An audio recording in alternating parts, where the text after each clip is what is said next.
날이 이 집 우물에 독이 있사옵니다. 8살 아이가 떨리는 목소리로 외쳤습니다. 하지만 대답은 뺨을 때리는 매서운 손길뿐이었지요. 감히 5냥짜리 주제에 어디서 헛소리냐. 하인이 소리쳤습니다. 아이의 입꼬리에서 피가 흘렀지요. 하지만 아이는 포기하지 않았습니다. 날이 부디 한 번만 확인해 주십시오. 이 집안은 오늘 밤 전멸할 것입니다. 과연 온양의 산천한 아이의 말이 사실이었을까요? 도대체 이 아이의 정체는 무엇이었을까요? 사연을 시작하기 전에 구독과 좋아요로 마음을 나눠주시고 지금 어느 곳에서 듣고 계신지 댓글로 알려주시면 그곳으로 좋은 기운이 전해지기를 기원하겠습니다. 참고로 오늘 이야기의 등장인물과 사건은 모두 창작된 허구임을 미리 말씀드립니다. 그럼 이야기 시작하겠습니다. 때는 조선 선조 말년 임진왜란의 상처가 아직 아물지 않은 시절이었습니다. 한양성 박동대문 근처에 자리한 김정승 댁은 3대에 걸쳐 정승을 배출한 명문가였지요. 하지만 전쟁의 소용돌이 속에서 가세가 기울었고 이제는 옛 영광의 그림자만 남아 있었습니다. 그래도 김정승 댁에는 한 가지 자랑거리가 있었습니다. 바로 집안 뒤뜰에 있는 우물이었지요. 3년째 계속된 가뭄에 온 나라가 신음하고 있을 때 이 우물만은 마르지 않았습니다. 물맛도 달고 차가워서 마을 사람들은 영험한 셈이라 불렀지요. 조정에서는 대궐로 들어갈 성수를 찾고 있었고 김정승은 이 우물물을 바치기로 결심했습니다. 사흘 후면 이 물이 임금님께 올라갈 예정이었지요. 그날은 종로 저작거리에 장이 서는 날이었습니다. 김정승 댁의 늙은 하인 김수가 심부름을 마치고 돌아가던 길이었지요. 노비를 파는 곳을 지나칠 때였습니다. 여기 아이 있소. 똑똑하기가 귀신 같아서 글도 줄줄 읽는다오. 상인이 목청껏 외쳤습니다. 하지만 사람들은 고개를 저으며 지나쳤지요. 똑똑한 종이 무슨 소용이오? 주인을 속일 게 뻔하지. 그런 놈은 나중에 탈이 생기기 마련이야. 김수가 고개를 돌려 그 아이를 보았습니다. 7, 8살쯤 되어 보이는 아이였는데 남루한 옷을 걸쳤지만 눈빛만은 맑고 또렷했습니다. 아이는 주변을 조용히 살피고 있더군요. 지나가는 사람들, 하늘의 구름, 바람의 방향까지 관찰하고 있었습니다. 얼마요? 김수가 물었습니다. 원래는 20냥을 받으려 했는데 오늘 하루 종일 팔리질 않았소. 5냥만 주시오. 5냥이라니 쌀 한 성 값도 안 되는 돈이었습니다. 김수는 주머니를 뒤져 동전을 꺼냈지요. 이 아이를 사겠소. 아이가 김수를 올려다보며 조용히 말했습니다. 감사합니다. 집으로 돌아가는 길, 아이는 한마디도 하지 않았습니다. 하지만 그 눈은 쉬지 않고 움직이더군요. 김정승 댁 대문 앞에 도착했을 때 아이의 눈썹이 살짝 움찔했습니다. 뭔가 느낀 듯했지요. 김수는 아이를 사랑채 앞으로 데려갔습니다. 다른 하인들이 모여들었어요. 새로 들어온 아이다. 이름이 뭐냐? 마침표 없습니다. 아이가 고개를 숙였습니다. 하인들이 수군거렸지요. 이름도 없다니. 5냥이면 개 한 마리 값도 안 되는데. 그럼 내 이름은 복동이라고 하자. 복을 가져오라는 뜻이다. 김수가 말했습니다. 아이는 고개를 숙여 인사했지요. 복동에게 주어진 일은 간단했습니다. 우물에서 물을 길어오고 마당을 쓸고 부엌에 땔감을 나르는 것이었습니다. 복동은 묵묵히 일했지요. 하지만 그 눈은 계속해서 무언가를 관찰하고 있었습니다. 첫날 저녁, 우물에서 물을 깃다가 복동은 멈칫했습니다. 우물 옆 연못을 보니 물고기 5마리가 배를 드러낸 채 떠 있었던 것입니다. 이상하다. 어제까지만 해도 멀쩡했는데. 옆에 있던 하인이 중얼거렸습니다. 복동은 조용히 연못물을 손가락으로 찍어 냄새를 맡았지요. 그리고 얼굴이 굳어졌습니다. 그날 밤, 복동은 잠을 이룰 수 없었습니다. 낮에 본 것들이 머릿속을 떠나지 않았지요. 죽은 물고기들, 우물가의 이상한 냄새, 그리고 우물 주변 돌에 낀 묘한 색깔의 이끼까지. 복동은 어렸을 때 서당 뒤에서 몰래 엿들으며 배운 의학 지식을 떠올렸습니다. 설마 부자독인가? 부자는 맹독성 약초로 소량만 먹어도 사람이 목숨을 잃는 무서운 독이었습니다. 복동은 벌떡 일어났습니다. 확인해야 했지요. 달빛이 마당을 희미하게 비추고 있었습니다. 복동은 조용히 행랑채를 빠져나와 맨발로 차가운 땅을 밟으며 우물로 향했지요. 심장이 쿵쾅거렸습니다. 우물가에 도착해 조심스럽게 두레박을 내렸습니다. 물을 길어 올려 코를 가까이 대니 희미하지만 쓴 약초 냄새가 났습니다. 복동은 주머니에서 낮에 주운 나뭇잎을 꺼냈지요. 우물물을 한 방울 떨어뜨렸습니다. 잠시 후 나뭇잎이 시대며 검게 변했습니다. 역시 독이 들어있어. 그때였습니다. 뒤에서 발소리가 들렸지요. 복동은 황급히 우물 뒤 바위 그늘에 몸을 숨겼습니다. 심장이 터질 것만 같았습니다. 조용히 해. 들키면 안 돼. 낮고 냉랭한 목소리가 들렸습니다. 두 사람의 그림자가 우물로 다가왔지요. 달빛에 비친 모습을 보고 복동은 숨을 죽였습니다. 한 명은 김정승 댁의 조카인 김한석 도련님이었습니다. 마지막으로 한 번 더 넣어두는 게 확실하겠지. 김한석이 품에서 작은 병을 꺼내 우물 속으로 내용물을 쏟아부었습니다. 달빛 아래서 액체가 번쩍였지요.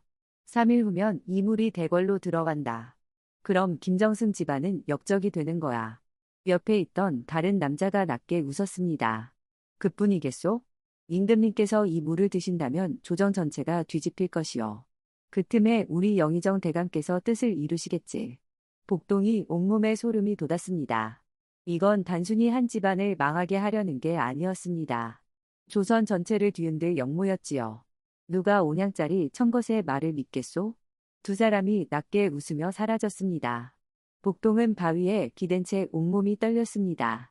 하지만 이대로 있을 수는 없었습니다. 동이 트자마자 복동은 행동을 시작했습니다. 부엌으로 가서 아침 식사를 준비하는 아주머니에게 우물물을 조금 얻었지요. 그리고 헛간으로 갔습니다. 그곳에는 달걀을 품고 있던 암탉이 있었습니다. 복동은 미안한 마음으로 병아리 한 마리를 꺼내 우물물을 먹였지요. 처음엔 아무 일도 없는 것 같았습니다. 하지만 한 시즌쯤 지나자 병아리가 비틀거리더니 고꾸라졌습니다. 복동은 병아리를 천에 싸서 품에 넣었습니다. 그리고 우물물로 검게 변한 쑥잎도 함께 넣었지요. 복동은 하인 김수를 찾아갔습니다.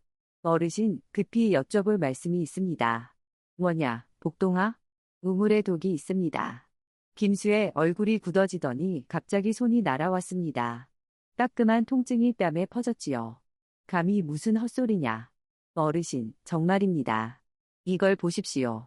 복동이 품에서 병아리 사체를 꺼냈습니다. 이 병아리는 우물물을 먹고 죽었습니다. 닥쳐라. 김수가 소리쳤습니다. 다른 하인들이 몰려왔어요. 무슨 소란이냐? 이놈이 우물에 독이 들었다고 헛소리를 하고 있소. 하인들의 얼굴이 일그러졌습니다. 온양의 산 주제의 감이 어디서 망발이냐. 복동은 바닥에 쓰러졌지만 포기하지 않았습니다. 부디 한 번만 확인해 주십시오. 끌어내라. 헛간에 가두고 매를 쳐라. 복동은 끌려갔습니다. 등에 매가 3번 내리쳤지요. 헛간에 갇힌 복동은 눈물을 흘렸습니다. 하지만 이대로 포기할 수는 없었습니다. 다음 날 새벽, 복동은 헛간 문을 부수고 나왔습니다. 온몸이 아팠지만 사랑채를 향해 달렸지요. 막아라. 저 아이를 막아. 하인들이 소리쳤지만 복동은 멈추지 않았습니다. 사랑채 문을 박차고 들어갔지요. 김정승이 아침 차를 마시려던 참이었습니다. 뜨거운 김이 피어오르는 찻잔이 탁자 위에 놓여 있었습니다. 복동은 있는 힘껏 소리쳤지요. 나리, 이 집 우물에 독이 있사옵니다. 찻잔을 들려던 김정승의 손이 멈췄습니다. 무슨 소리냐? 김정승의 목소리는 차갑고 위험 있었습니다. 나리, 그 차를 드시면 안 됩니다. 우물물에 부자독이 섞여 있습니다. 방자하다. 옆에 있던 김한석이 소리쳤습니다. 온양짜리 청것이 감히 대감님 앞에서 이게 무슨 짓이냐? 누가 시켰느냐? 아무도 시키지 않았습니다. 끌어내라. 차가운 명령이 떨어졌습니다. 하인들이 복동이 팔을 잡았지요. 복동은 필사적으로 외쳤습니다. 나리, 제 목숨을 거시오니 부디 한 번만 확인해 주십시오. 만약 제 말이 거짓이라면 어떤 벌이라도 받겠습니다. 그때 복동이 품에서 무언가를 꺼내 탁자 위에 내던졌습니다. 천에 쌓인 병아리 사체와 검게 변한 쑥잎이었지요. 이것을 보십시오. 김정승이 눈을 가늘게 떴습니다. 이게 무엇이냐? 이 병아리는 우물물을 먹고 죽었습니다. 그리고 이 쑥잎은 우물물을 떨어뜨리자 색이 변했습니다. 복동이 목소리는 떨렸지만 확고했습니다. 김정승이 천천히 찻잔을 내려놓았지요. 의원을 불러라. 대감님, 하차는 아이의 말을 믿으시렵니까? 김한석이 다급히 말했지만 김정승은 손을 들어 그를 제지했습니다. 잠시 후 집안에 의원이 도착했습니다. 그는 병아리 사체를 살폈지요. 눈을 열고 부리를 벌리고 내장의 색깔까지 확인했습니다. 이건 분명 독에 중독된 증상입니다. 부자독의 특징이 보입니다. 의원의 얼굴이 창백해졌습니다. 그는 우물에서 새로 길어온 물도 검사했지요. 은침을 당근이 검게 변했습니다. 대감님, 이 우물물에는 분명 부자독이 섞여 있습니다. 마시면 반시진 안에 목숨을 잃으실 것입니다. 방 안이 얼어붙었습니다. 김정승의 얼굴이 흑빛으로 변했지요. 당장 조사하라. 누가 감히 이 집안에 우물에 독을 넣었는지. 복동이 조용히 입을 열었습니다. 소인이 알고 있습니다. 모든 사람이 복동을 쳐다봤지요. 3일 전 밤, 소인은 우물가에서 보았습니다. 누군가 우물에 독을 넣는 것을. 복동이 시선이 김한석에게 향했습니다. 바로 저분입니다. 순간 방 안의 공기가 얼어붙었습니다. 너 이놈. 감히 누명을 씌우다니. 김한석이 소리쳤지만 그의 목소리는 떨리고 있었습니다. 저분의 신발을 보십시오. 우물가에 푸른 이끼가 아직 묻어 있습니다. 김정승이 김한석에게 다가갔습니다. 정말로 그의 신발에는 우물가에 특유한 푸른 이끼가 묻어 있었지요. 조카, 내가 정말? 김정승의 목소리가 떨렸습니다. 무릎 꿇어라. 하인들이 김한석을 붙잡았습니다. 김한석은 더 이상 버티지 못하고 무너졌지요. 살려주십시오, 큰아버님. 왜 그랬느냐? 저는 시키는 대로 한 것뿐입니다. 영의정 대감께서 이 집안을 없애라 하셨고 우물물이 대궐로 올라가면 임금님께서 드시게 될 거라 하셨습니다. 그럼 조정이 혼란에 빠지고 방 안이 다시 술렁였습니다. 이것은 한 집안을 멸문시키는 데 그치는 게 아니라 조선 전체를 뒤흔들 역모였던 것입니다. 김정승은 즉시 대궐에 장계를 올렸습니다. 임금님께서 직접 어명을 내리셨지요. 김한석과 그 일당들이 잡혀갔고 영해정도 조사를 받게 되었습니다. 진상이 밝혀지면서 조정은 발칵 뒤집혔지요. 역모에 가담한 자들이 모두 처벌받았고 김정승 댁은 위기를 넘겼을 뿐 아니라 조선의 역모로부터 부안공을 인정받았습니다. 그리고 무엇보다 5년짜리 아이가 모든 것을 밝혀낸 것이었습니다. 사건이 마무리된 후 김정승은 복동을 불렀습니다. 너는 이 집안의 은인이다. 아니, 조선의 은인이다. 복동은 고개를 숙였지요. 당연한 일을 했을 뿐입니다. 하지만 나는 알고 싶다. 어린 아이가 어떻게 부자독을 알았으며 어떻게 그 모든 걸 알아낼 수 있었느냐? 복동이 천천히 이야기했습니다. 소인은 태어날 때부터 집안이 가난했습니다. 어머니는 소인을 낳다가 돌아가셨고 전쟁통에 아버지와 헤어졌습니다. 소인은 떠돌며 살았습니다. 서당 창문 밖에서 몰래 글을 배웠고 의원의 집 담장 너머로 약초 이름을 외웠습니다. 먹고 살기 위해 온갖 일을 했지요. 김정승이 고개를 끄덕였습니다. 임금님께서도 복동이 이야기를 들으셨고 명을 내렸습니다. 그 아이의 신원을 조사하라. 의금부와 형조가 움직였지요.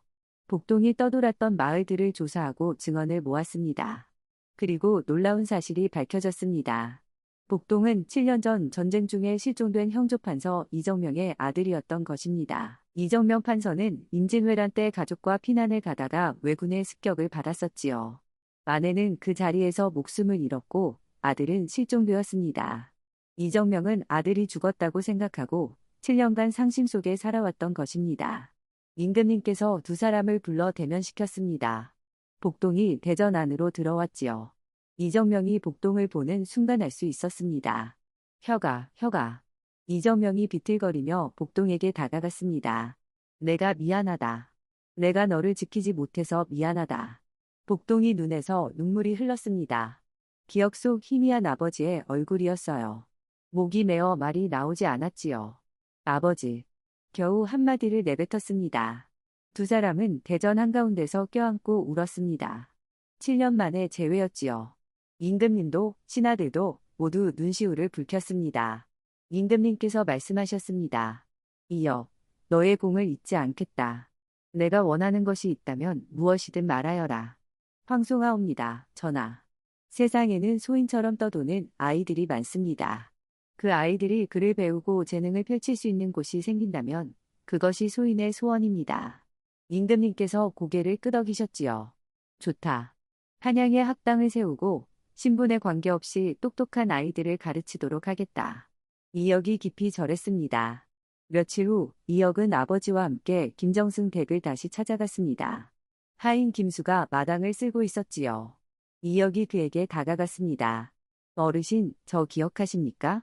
김수가 고개를 들었습니다. 그리고 눈이 커졌지요. 복동이. 아니, 도련님. 김수의 눈에 눈물이 맺혔습니다. 용서하시오. 이 늙은이가 도련님을 때렸습니다. 도련님의 말을 믿지 않았습니다. 이역이 고개를 저었습니다. 아닙니다, 어르신. 어르신께서 온양을 주고 저를 사주시지 않았다면 이 모든 일이 없었을 것입니다. 어르신 덕분에 아버지를 다시 만났고 이 집안도 살릴 수 있었습니다. 김수가 이역의 손을 꼭 잡았습니다. 티끌 모아 태산이라더니 온양이 이렇게 큰일을 해낼 줄이야. 두 사람은 오래도록 이야기를 나누었지요. 세월이 흘렀습니다. 이역은 아버지 밑에서 학문을 닦았고 20살에 과거에 급제했습니다. 30살에는 벌써 승정원의 관리가 되었지요. 그는 평생 백성을 위한 정치를 펼쳤습니다. 특히 가난한 이들을 돌보는데 힘썼지요. 그리고 김정승 대과는 평생 의리를 지켰습니다. 어느 가을날 이역은 옛날 자신이 떠돌았던 마을을 찾아갔습니다. 서당 뒤편 자신이 몰래 글을 배우던 그 자리에 섰지요. 그때 그 아이가 나였지. 이역은 미소 지으며 중얼거렸습니다. 그리고 서당에 쌀 100석을 기부했습니다. 가난한 아이들이 무료로 글을 배울 수 있도록 말이지요. 돌아오는 길, 이역은 어머니 산소에 들렀습니다. 어머니, 아들이 잘 살고 있습니다. 어머니께서 자랑스러워하실 만한 사람이 되었습니다. 바람이 불어와 나뭇잎을 흔들었습니다. 마치 어머니가 대답하는 것 같았지요. 오늘 이야기는 창작된 픽션이지만 그 안에 담긴 교훈만큼은 현실입니다. 사람의 가치는 신분이나 재산으로 정해지는 게 아닙니다. 온양, 그 작은 가격표 뒤에 숨겨진 놀라운 능력과 용기, 그리고 선한 마음이야말로 세상을 구하는 진정한 힘입니다. 우리 주변에도 빛나지 못하고 있는 재능들이 많습니다. 그들에게 기회를 주고 귀 기울인다면 우리 사회는 더욱 아름다워질 것입니다. 여러분은 온양의 가치를 어떻게 생각하시나요? 혹시 여러분 주변에도 과소평가되고 있는 소중한 사람이 있진 않나요? 댓글로 여러분의 생각을 들려주세요. 구독과 좋아요는 더 좋은 이야기를 만드는 큰 힘이 됩니다. 그럼 다음에도 감동적인 이야기로 찾아뵙겠습니다. 건강하시고 행복하세요. 감사합니다.